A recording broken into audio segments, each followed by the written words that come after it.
Hello friends, কেমন আছো তোমরা সবাই? আশা করি সবাই খুব ভালো আছো, আর আমিও কিন্তু খুব ভালো আছি। দেখো, জামাই ষষ্ঠীর দিন দুপুরবেলা কিন্তু মোটামুটি সবার বাড়িতেই সব বাবা মায়েরা নিজেদের সাধ্য মতো নিজেদের মেয়ে জামাইকে আদর আপ্যায়ন করে। তো আমার বাবা মাও তার থেকে কিছু ব্যতিক্রম চায়নি। তো এখানে কিন্তু প্রথমেই মা কিন্তু দিদা, বাবা আর পুচকাদেরকে খেতে দিয়ে দিয়েছিল, কারণ অনেকটাই বেলা হয়ে গেছিলো বলে। আর আমি কিন্তু এখানে জামাইদের জন্য থালাগুলো সাজিয়ে নিয়েছিলাম। তো মেনুতে কিন্তু অনেক কিছুই ছিল ভাত, আর ছিল 5 রকম ভাজা, মুগের ডাল, মানে ভেজ মুগের ডাল, যেহেতু আমাদের বাড়িতে সবাই মাছের মাথা দিয়ে ডালটা খায় না আর কি। তো যাই হোক, তার সাথে ছিল কিন্তু আলুর চিপস, ইলিশ মাছ ভাজা তেল, ছিল চিংড়ি মাছ ভাপা, কাতলা মাছ ছিল, আর কিন্তু ছিল ইলিশ মাছ ভাপা ছিল, আর সবথেকে স্পেশাল যেটা হচ্ছিলো সেটা ছিল মাটন।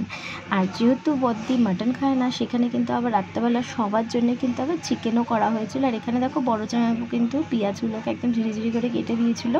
আর এখানে আমি কিন্তু সবার সাথে বসে গল্প করছিলাম। তো জামাষষ্ঠীর দিন আমার সেরকমভাবে কোনো কাজ ছিল না, আমি শুধু বসে বসে সবার সাথে শুধু গল্পই করেছি আর খেয়ে গেছি। এদিকে দেখো, মেজদি চিকেন কষা করছিল, আর প্রচণ্ড খিদে পেয়ে গেছিলো বলে আমি একটু ঘুগনি মুড়ি খেয়ে নিয়েছিলাম। তো ভিডিওটা কেমন লাগলো অবশ্যই